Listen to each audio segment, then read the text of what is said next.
Sebenarnya fikih jauh lebih sederhana. Fikih jauh lebih sederhana. Ya aplikasi kalau ini. Kalau itu kan apa Ibu? Iya praktis. Hal-hal yang sifatnya praktis kehidupan kita. Usul fikih pabriknya. Iya. Kan saya udah cerita dulu. Awalnya saya mau megang itu. Awalnya Ustaz Azizan megang itu. Saya bilang udahlah Syekh. Saya pengen suasana baru. Jangan bahas fikih terus. Dari awal saya kan di sini fikih akidah. Saya sekali-kali dia pengen bahas usul fikih. Saya bilang, nggak apa-apa. Antum aja yang megang usul fikih ya.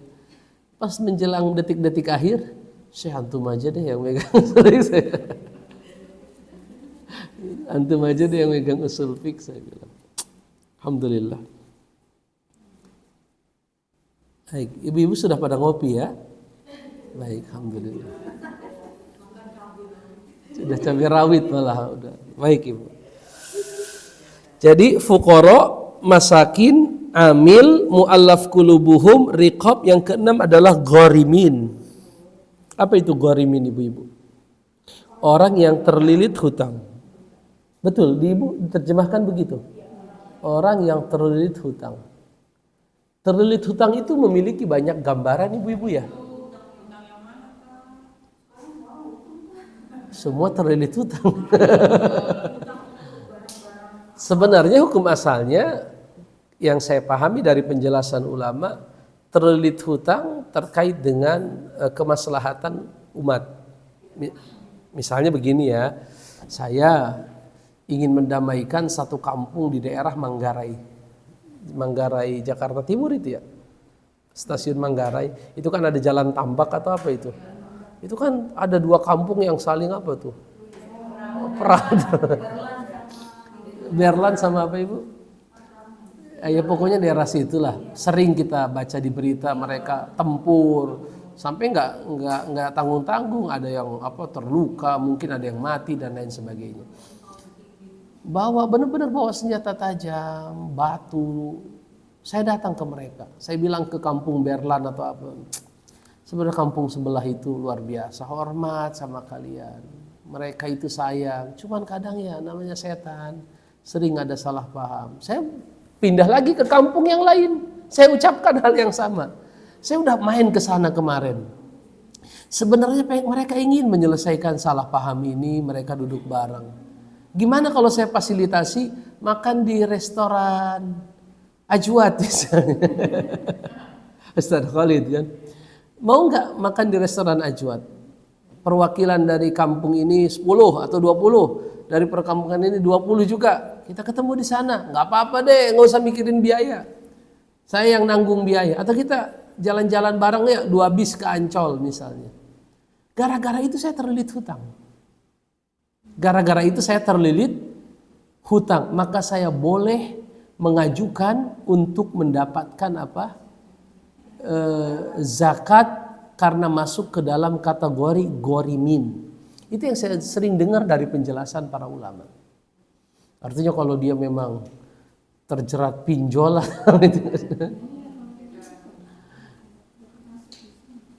pertama kan kita akan berbicara tentang Anda fulan mohon maaf sudah melakukan satu pelanggaran. Itu riba. Kan begitu Ibu. Beda dengan yang tadi saya ceritakan. Itu terlilit hutang untuk kemaslahatan orang banyak kan. Mungkin syariat pun akan memberikan keringanan. Tapi kalau ini kan sebenarnya sebelum kita bantu dia,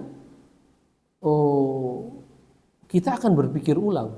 Jangan-jangan kalau dibuka pintu yang begitu jadi pintu orang-orang untuk seenaknya bilang, saya apa? Terlilit apa namanya? Terlilit hutang begitu kan, tolong di apa namanya artinya itulah mungkin ya yang saya pahami yang menjadi alasan kenapa ulama memberikan batasan definisi apa gharim itu, sehingga tidak menjadi pintu masuk orang, istilah zaman sekarang berbohong, modus untuk udah dia lakuin dosa dapat fasilitas lagi kan. Jangan sampai ada seperti itu. Maka kaitan dengan pinjol dan lain sebagainya mungkin akan terjadi pembahasan atau silang pendapat di kalangan para ulama. Apakah orang yang terjerat riba itu bisa dibantu dengan apa? Zakat misalnya. Mungkin akan terjadi apa? Diskusi. Kalaupun mungkin ada yang membolehkan, akan berkata dia, ya memang harus benar-benar terlihat dia terjerat, nggak bisa ngapa-ngapain, nggak bisa melanjutkan kehidupannya, mungkin bisa. Tapi ya dijelaskan juga riba itu apa? Haram, nggak boleh, itu dosa besar yang sangat Allah benci, kan begitu. Apa Ibu? Banyak orang yang mengeluh hari ini begitu. Ya. Minjem orang. Tapi kan akhirnya orang kaya juga bilang, Anda ketika meminjam itu kayaknya Anda begitu memelas. Tetapi ketika kami ingin mengembalikan, giliran kami yang harus apa? Mengiba. Ketika dia yang mau meminjam, dia mengiba kepada kita. Ketika waktu pengembalian sudah datang, giliran kita mengiba kepada dia. Itu menjadikan kadang orang kaya itu trauma dengan pinjam. Itulah Ibu kadang ada orang yang memanfaatkan status agama, mentang-mentang satu pengajian, mentang-mentang dia dianggap guru, mentang-mentang dia dianggap ustadz. Jadi memanfaatkan kepercayaan orang. Sebenarnya bukan memanfaatkan, merusak kepercayaan orang kepada dia. Tapi di awal memanfaatkan kepercayaan kan. Akhirnya kepercayaan orang jadi apa? Hilang. Padahal yang dibutuhkan si kaya itu kadang cuma kepastian aja. Ya kalau memang belum bisa ya tolonglah dikasih tahu. Afwan, saya janji pekan ini tapi qadarullah belum bisa. Dan usahakan ya tetap rendah. Jangan malah si kayanya yang harus merendah-rendah. Itu kan kadang dibalik-balik juga manusia kadang. Ya begitulah. Ya akhirnya kita nggak bisa salahkan orang kayanya. Ya si miskin mau disalahkan gimana juga kan, memang kondisi juga. Ya begitulah ibu-ibu. Tapi kondisi nggak ada pilihan yang bagaimana, itu pun harus diperdebatkan juga ya. Kenapa Anda minjem pinjol? Nggak ada pilihan. Memang untuk apa sih uang itu? Kan harus jelas juga. Oh iya, kalau saya nggak minjem pinjol saya akan mati misalnya. Ya maksudnya kebutuhan pokok yang harus terpenuhi. Ya mungkin masih bisa dicari definisi darurat kan. Allah bilang famanitturra ghayra bagin wala adin fala itsma alaih. Barang siapa yang terpaksa makan bangkai bukan karena suka, bukan juga karena pengen maksiat, fala itsma alaih, tidak ada dosa. Tapi kan itu jelas kondisinya, kalau bangkai nggak dimakan apa? Mati. Ini dia mah pengen bukan karena takut mati, tapi karena kalau pakai pinjol gampang, tinggal KTP apalagi handphone. Kan iklannya tiap hari kan muncul Ibu ya. Kalau kita lagi buka YouTube, kamu butuh uang katanya. Sudah terdaftar di OJK kata mereka begitu kan. Alhamdulillah. Kita lagi niatnya dengerin ceramah di YouTube, yang muncul iklan apa? Iklan pinjol. Dan kemudahan itu menjadikan orang seenaknya saja kadang. Ya, nauzubillahi min dzalik. Jadi gorimin yang disepakati apa tadi ibu-ibu? Gorimin yang disepakati orang yang terlilit hutang karena mendamaikan apa tadi? Dua kelompok yang bertikai.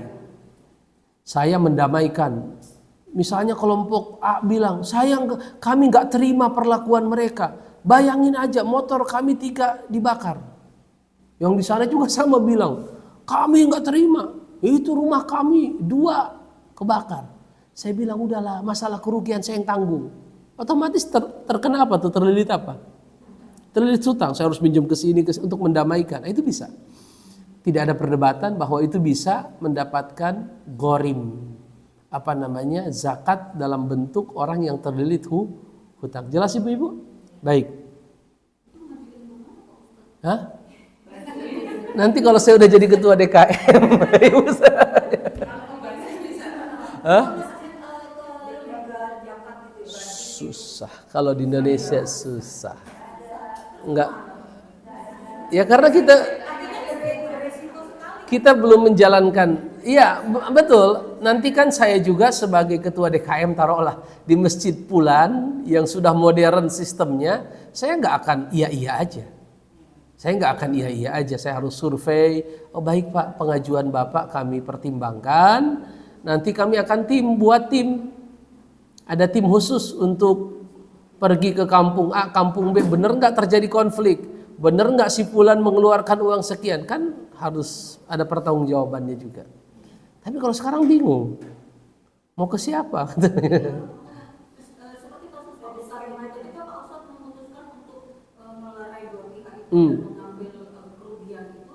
Pak Ustadz belum berpikir ini aku nanti bingung ke siapa gitu atau minta ke siapa? Iya Ibu, karena mungkin di pikiran saya bisa datang ke hakim fulan, qadi fulan, saya ceritakan itu, maka qadi dalam sistem Islam ya, qadi hakim akan menulis semacam memo untuk baitul mal atau apa, mengeluarkan sejumlah uang untuk saya. Kalau dalam sistem Islam saya pikir ada. Walaupun ya kita belum pernah merasakan sistem itu. Hah? Basnasnya ada, tapi sistem itu sudah ada atau belum saya nggak tahu. Tapi bagiannya secara teks ayat ada, gorim. Tapi gimana mekanismenya, kita nggak tahu, belum tahu. Jangankan gorim, orang fakir kalau mau dapat uang dari Basnas, yang katanya dananya banyak itu miliaran, bahkan kalau nasional itu triliunan, itu kita masih bingung gimana cara apa? Atau mereka hanya inisiatif saja, misalnya apa? Mereka yang menyalurkan gitu kan. Betul. Harusnya. Betul. Nggak bisa ditimbun di bank, nggak bisa. Harus segera kayak Joko Karyan itu ya. Prinsipnya apa? Kalau masuk sekian uang harus habis. Karena niat orang infak itu untuk disalurkan, bukan untuk ditimbun di bank.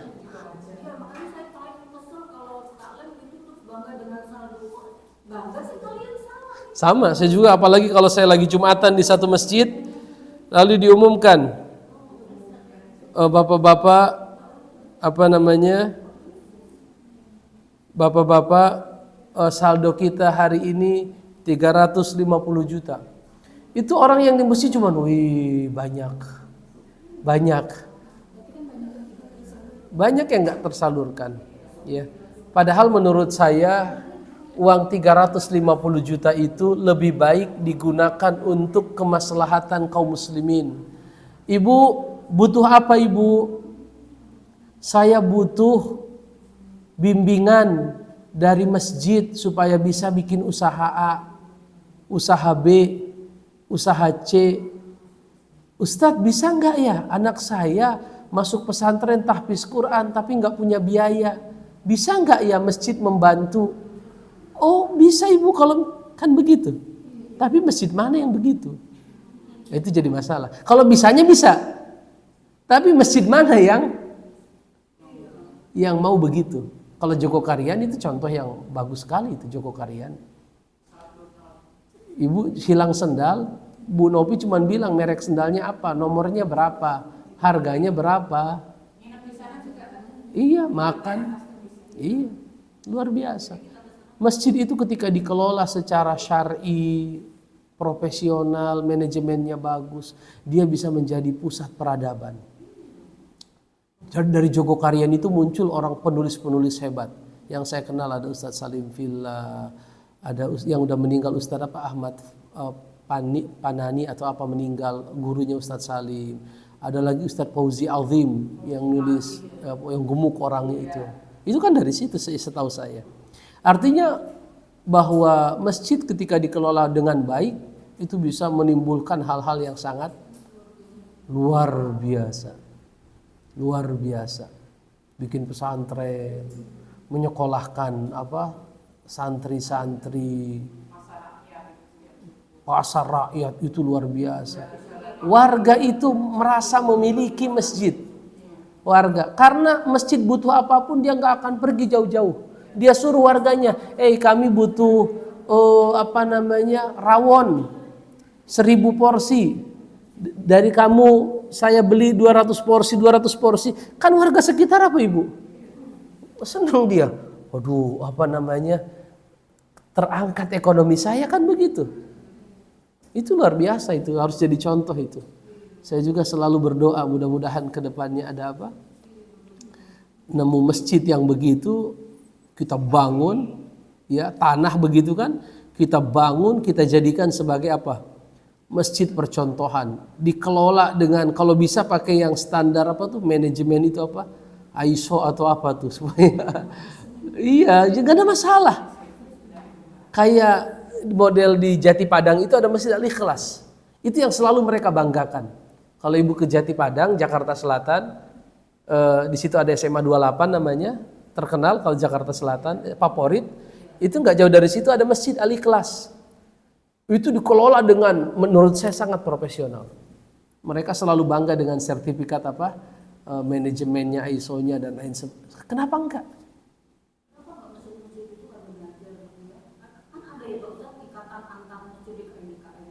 Saya rasa masih ada satu tantangan besar. Tantangan besarnya itu apa yang dikatakan oleh Kiai Haji Ahmad Dahlan.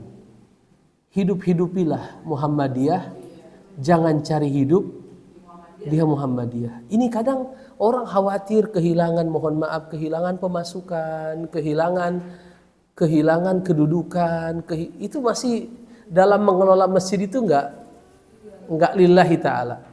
Saya tahu beberapa masjid yang secara tempatnya bagus, strategis, tapi orang yang mewakafkan tanah, khususnya anak keturunannya, benar-benar memproteksi masjid itu. Ini masjid kami. Orang luar nggak bisa masuk.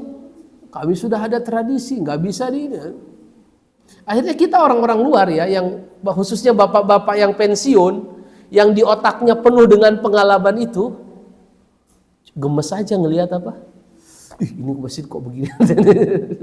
Itu saya mengalami kondisi begitu. Karena saya punya komunitas bapak-bapak yang udah pensiun atau masih produktif, bahkan mereka kerja, Ustaz itu masjid ya Allah tempatnya bagus, luas, begini, kenapa kok nggak dikelola dengan baik?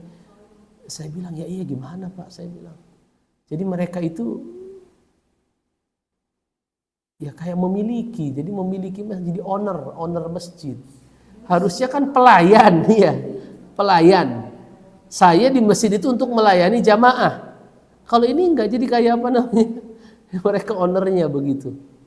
Bukan mereka melayani jamaah, ya mereka merasa harus dihormati dan lain sebagainya. Ini yang saya rasa niat yang salah ya dalam mengelola masjid. Baik ibu-ibu. Yang ketujuh, fisabilillah. Apa yang ibu pahami dari kata fisabilillah? Fisabilillah, apa kira-kira ibu? Fisabilillah. Apakah identik dengan mengangkat pedang? Sebenarnya ibu-ibu kalau dikatakan fisabilillah maka dia jihad, berperang. Itu hukum asalnya. Hukum asalnya. Kalau dikatakan fisabilillah maka langsung secara definisi agama yang dimaksud adalah orang yang berjihad di jalan Allah. Itu fisabilillah. Walaupun kita harus katakan bahwa zaman itu berubah. Betul tidak? Ya. Zaman itu berubah. Kalau dahulu Nabi haji cuma 1 kali ya. Tapi kalau perang berapa? Sekian puluh kali.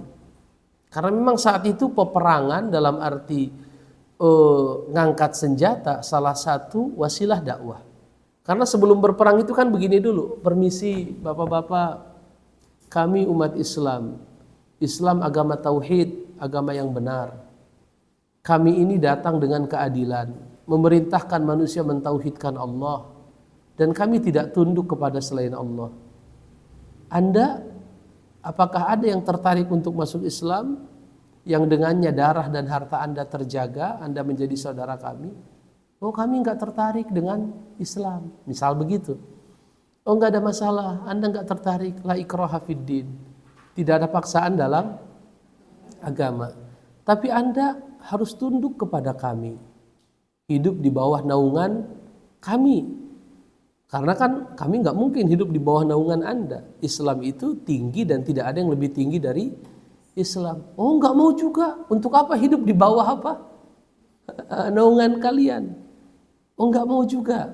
Islam nggak mau hidup di bawah naungan kami, nggak mau. Seandainya dia bilang mau, maka kita bilang ya sudah. Sebagai bukti kalian ini sungguh-sungguh hidup di bawah naungan kami, orang yang mampu di antara kalian yang dewasa harus bayar jizyah. Karena kami nggak bisa ngambil zakat. Kalau dari orang Islam ngambil zakat. Dari orang yang tidak beriman tapi ingin hidup di bawah naungan Islam ada yang namanya jizyah. Ada nggak di Quran? Di surat At-Taubah itu hatta yu'tul jizyah. Sehingga mereka membayar jizyah kepada kalian. Sebagai pertanda bahwa mereka apa? Tunduk kepada kita. Karena nggak mungkin juga kita ambil zakat karena mereka bukan muslim. Lalu mereka bilang enggak, Islam kami nggak mau, jizyah pun kami nggak mau. Kami punya sejarah hebat. Ngapain kalian datang ingin berkuasa? Ya sudah, kalau memang kalian tidak setuju, pilihan akhirnya berperang. Maka terjadilah peperangan. Perperangan juga ya harus diumumin, nggak bisa tiba-tiba apa nyerah, gitu. Nggak bisa. Oleh karena di zaman Nabi banyak terjadi yang seperti itu. Ya, peperangan itu terjadi berkali-kali. Nah, di zaman kita kayak di Indonesia itu kan sudah berakhir ya. Dulu kita berperang berjihad lawan Belanda, jihad lawan tentara Jepang atau mungkin Portugis ya, kisahnya siapa tuh? Laksamana Malahayati atau kisah Tengku Umar atau kisah banyaklah kisah-kisah perjuangan yang begitu luar biasa. Itu kan jihad namanya, Ibu. Kiai Hasyim Asy'ari dulu mengeluarkan resolusi jihad. Salah satu pemicu terjadinya peristiwa 10 November. Peristiwa apa namanya? Oh, Hari Pahlawan ya. Kan itu pemicunya banyak. Salah satunya resolusi jihad. Lalu salah satunya adalah tertembaknya Kapten Malabi. Pernah dengar, Ibu? Kapten Malabi yang lagi duduk di atas mobil mengumumkan agar Republik Indonesia menyerah. Tahu-tahu ketembakan, mati. Langsung diultimatum kan. Kalau dalam kurun waktu sekian hari tidak menyerahkan senjata, maka Surabaya akan dibombardir dari apa? Darat, laut, udara, semua akan dibombardir. Nah, itu namanya jihad. Nah, kalau sekarang jihad kita, Ibu, kalau saya begini nih, saya punya zakat, saya mau cari orang jihad, kemana saya pergi, Ibu-ibu? Kemana saya pergi, Bu Novi? Kemana? Saya kan usahanya ada zakat nih. Saya ada zakat, alhamdulillah. Zakatnya berapa? 40 juta. Saya ingin bagi 8. Berarti kan 5 juta, 5 juta, 5 juta. 5 juta buat fakir, 5 juta buat miskin. Kalau ini dibagi apa? Bagi rata, 5 juta, 5 juta, 5 juta. Pas giliran nyampe fisabilillah bingung. Kemana ya? Disitulah muncul diskusi, apakah para pencari ilmu, para pendakwah, di situ muncul bisa mendapatkan zakat karena mereka dianggap masuk fisabilillah. Itu yang jadi bahan perdebatan. Allah alam bisawab, yang saya pahami dari penjelasan para ulama kontemporer itu boleh. Bisa saja fisabilillah itu diberikan kepada orang yang berdakwah. Banyak loh ibu-ibu, mohon maaf ya, orang-orang yang pengajar Al-Quran, pengajar ilmu agama, yang ekonominya susah. Banyak gak Bu Af? Banyak. Banyak, sangat banyak sekali. Bahkan dengan level dia lulus seperti saya misalnya di Libya atau dia lulus Madinah, kadang diuji juga sama Allah dengan kondisi ekonomi yang nggak terlalu ideal begitu kan. Maka itu pintu masuk kita. Atau misalnya ibu pergi ke Dewan Dakwah Islamiyah di Jalan Keramat Raya. Ustadz, masih ada nggak program pengiriman para pendakwah ke Mentawai? Masih ada nggak pengiriman para pendakwah ke Nias? Para pendakwah ke Flores? Itu kan ada tuh. Mereka ngirim. Atau ke Ustadz Padlan. Padlan Garamatan. Ustadz apa namanya? Ustadz, iya orang Papua. Dijuluki Ustadz Sabun. Karena kalau dakwah ya bawa sabun. Suruh mandi orang. Ustadz, saya ada uang zakat nih. Bisa nggak saya salurkan lewat Ustadz Fadlan? Jumlahnya sekian. Ini ibu saya kok dikasih, memang saya bagiannya apa? Ustadz kan fisabilillah, berjihad, mengajak orang masuk. Itu bisa. Itu bisa dimasukkan kalau menurut pendapat yang lebih kuat. Walaupun ya ulama beda pendapat di dalam masalah ini. Jelas ibu-ibu? Baik. Yang terakhir ibu-ibu adalah Ibnus Sabil. Ibnis Sabil. Apa Ibnis Sabil para hadirin? Ibni Sabil itu orang yang kehabisan bekal di perjalanan. Musafir ya. Musafir. Dia mau ke Sumatera, ke Aceh. Baru nyampe Jakarta, dia dari Semarang. Dompetnya hilang. Uangnya hilang misalnya. Pernah nggak ibu didatengin? Cuman zaman sekarang kita nggak bisa bedakan mana yang jujur, mana yang modus. Itu yang jadi masalah. Sering.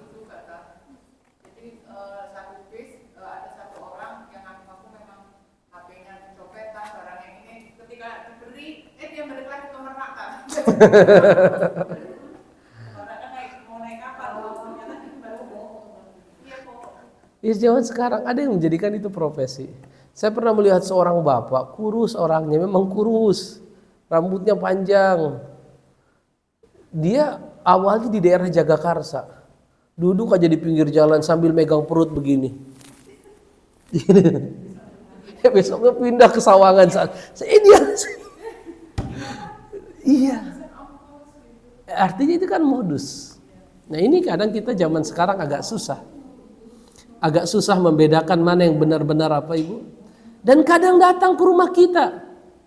Assalamualaikum bu, saya dari daerah ini kehabisan perbekalan. Iya ibu. Tapi karena nggak tega juga lihat penampilannya. Iya. Dan kadang-kadang ini iya disuruh ke rumahnya Bu Yuni. Kok bisa tahu namanya? Atau tadi di balai tapi ke Bu Yuni aja gitu.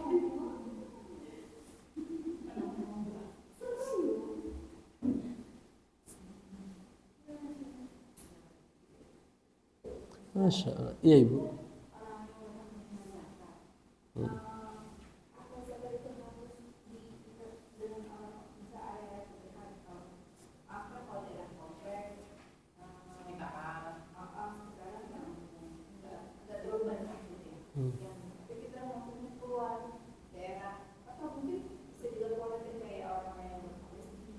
Iya ibu. Sebenarnya yang lebih utama yang paling dekat dengan kita.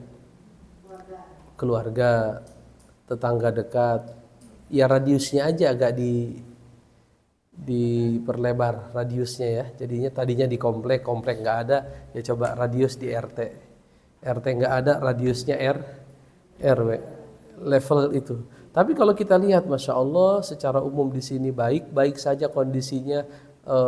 Kalaupun ada yang susah juga sudah ada yang bantu, nggak ada masalah juga. Kalau dalam kondisi darurat kita ke Gaza karena mereka dalam kondisi sudah berapa belas tahun di boikot dari darat, laut dan udara loh itu. Gaza. Di apa ibu? Iya ibu, artinya Gaza itu kan memang diisolasi, nggak ada pekerjaan di sana, ya nggak ada pekerjaan. Orang mencari ikan saja, nggak boleh radius 3 kilo atau berapa itu udah ditembak sama tentara-tentara apa. Dia nggak ada pelaut, tapi hanya terbatas, hanya radius sekian kilo, nggak boleh keluar dari situ. Lewat dari situ diberondong sama apa? Tentara Israel, nggak bisa kemana-mana. Satu-satunya pintu masuk kalau mereka mau keluar dari situ ya harus ke Mesir lewat Sinai namanya Rafah, pintu Rafah atau apa itu Sinai sana. Artinya benar-benar ya boleh saja saya rasa nggak ada masalah. Tetapi tetap kita berpendapat prioritaskan orang-orang fakir, miskin yang ada di sekitar kita. Karena Nabi bersabda dalam hadisnya, tu'khad min agniyaihim wa turaddu ila fuqaraihim. Zakat itu diambil dari orang-orang kaya di antara mereka, dikembalikan ke orang miskin di antara mereka. Jelas Ibu? Baik Ibu. Siap Ibu silakan. Baik Ibu.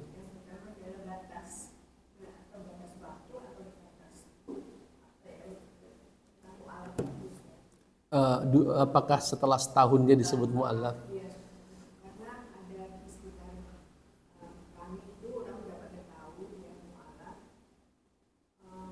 Mungkin teman-teman juga akan tahu. Menikah dengan maaf teknis itu menikah dengan orang Islam. Terus pas hamil suaminya meninggal. Yang Islam suaminya? Iya. Jadi dia dari keluarga sampai dibuang. Bisa begitu ya. Sampai anaknya sekarang udah kelas 4 SD.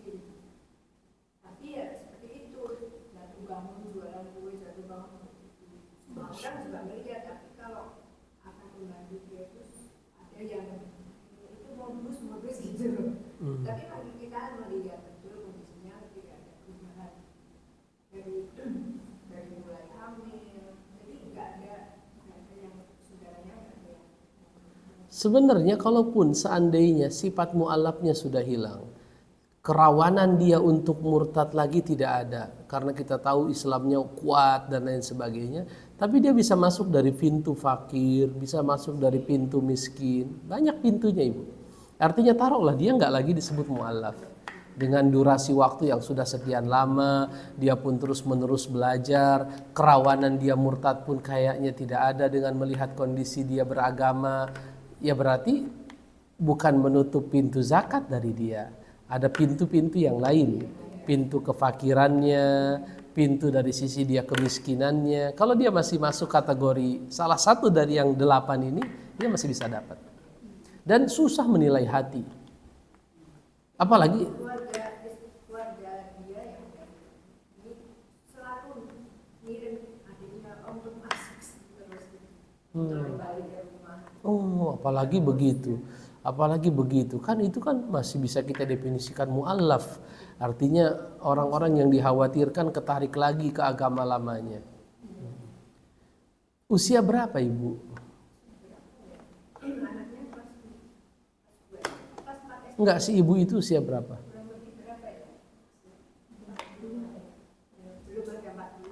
Belum ada 40. Iya, saya ada seorang laki-laki bujangan, usianya sekitar 43, lagi cari calon istri. Anaknya berapa Ibu? Anaknya 1. Saya punya kawan lagi cari calon istri. Dia bilang, Ustaz cari-cariin kek. Dia bilang begitu. Usianya 43, terlambat menikah. Dia nggak ada masalah. Kata dia mau mohon maaf masih gadis atau sudah janda, nggak ada masalah. Siapa tahu. Iya. Iya siapa? Rumahnya di sini ngontrak atau apa Ibu?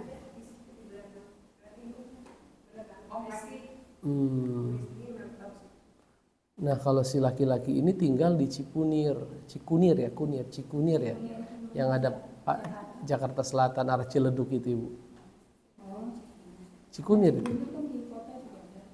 Ini yang di arah yang ada pasar itu pasar Cikunir ya. Kalau kita ya ke arah Ciledug sana, kalau bisa dikenalin bisa tuh.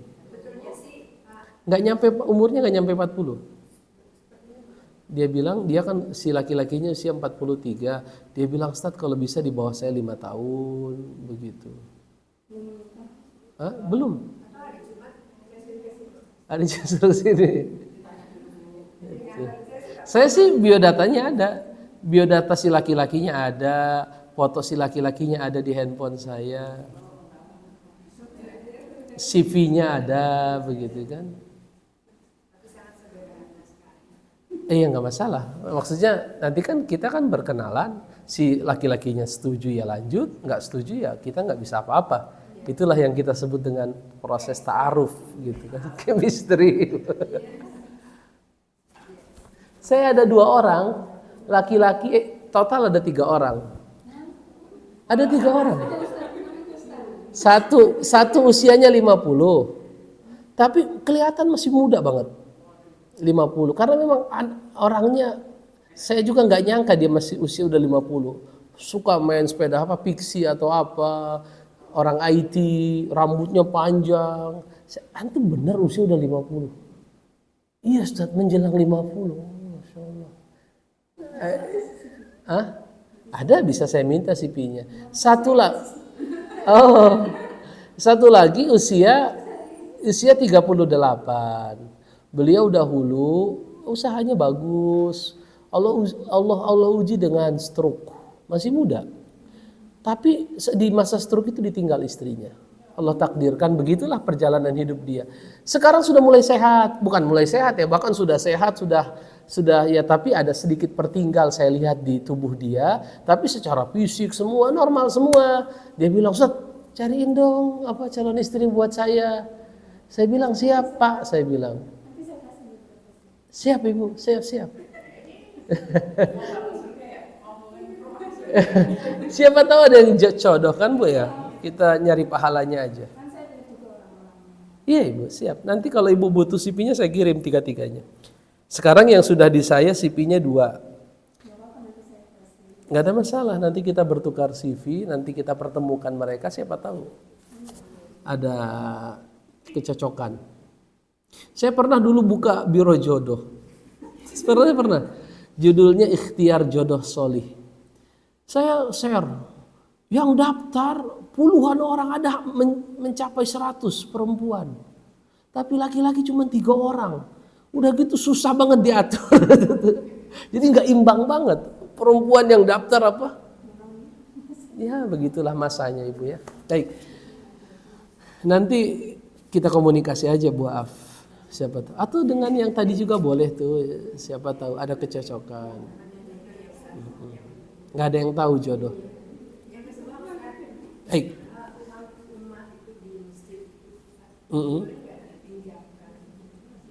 Dipinjamkan selama dengan aturan-aturan syariat yang ketat boleh, yang saya pahami ya, dana masjid ya dipinjamkan ke masyarakat dengan aturan yang ketat dalam arti baik secara kemaslahatan masjid tidak merugi atau baik dari sisi syariat dalam arti nggak boleh ada riba, nggak boleh ada goror. Sebenarnya kalau masjid saya rasa ya apalagi itu kan dananya juga dana memang hasil sumbangan bukan investasi. Menurut saya ya, saya sama teman-teman ada program di Jagakarsa namanya program taat itu tabungan akhirat. Orang minjem 2 juta kita kasih 2 juta, nggak ada administrasi apa-apa, kembalikan sesuai kesepakatan. Karena nanti kenapa diminta dikembalikan, diputar lagi terus ke banyak orang. Itu perputarannya per tahun, saya dengar dari teman-teman, saya penasehatnya di situ, lumayan juga ada di angka 100 juta ya untuk tingkat kelurahan lah lumayan lah, ada perputaran uang 100 juta, minjemin ke sini 3 juta, minjemin ke sana 2 juta, dan uangnya terus berputar enggak? Itu nggak resmi, jadi ibu-ibu aja kita ada beberapa teman yang punya sudah jadi berlebih. Iya kayak gitu persis. Kerjaan saya itu survei usaha. Kita ya ada beberapa teman yang masih ekonomi ini. Terus lama-lama karena itu memang bersifat non formal ya Nggak komit. Terus bapak-bapak DKM tuh aku nanti mulai akhirnya mau dibikin formal malah nggak jadi bukan. Iya. Kalau saya teman-teman di Jagakarsa masih. Jadi saya berpikir soalnya di sini tuh masalah ekonomi segala macam itu Masih jadi masalah besar gitu Bu. Saya rasa nggak ada masalah. Itu kan amanah ya, sedekah. Maka kita dananya untuk sebesar-besarnya kemaslahatan umat. Cuman ya memang karena ini punya umat harus ada pertanggungjawabannya juga kan begitu.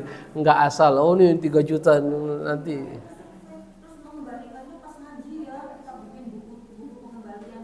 Itu apalagi itu kan berarti wasilah untuk berdakwah kan jadinya wasilah. Bagus itu Ibu, bagus. Saya menurut saya ya itu gak ada masalah. Baik. Ibu-ibu sepertinya saya harus pamit karena ada jadwal khutbah Jumat. Baik, subhanakallahumma wa bihamdika asyhadu an la ilaha illa anta astaghfiruka wa atubu ilaik. Assalamualaikum warahmatullahi wabarakatuh. Ibu berarti pertanyaannya diundur. Iya. Saya ada jadwal khutbah.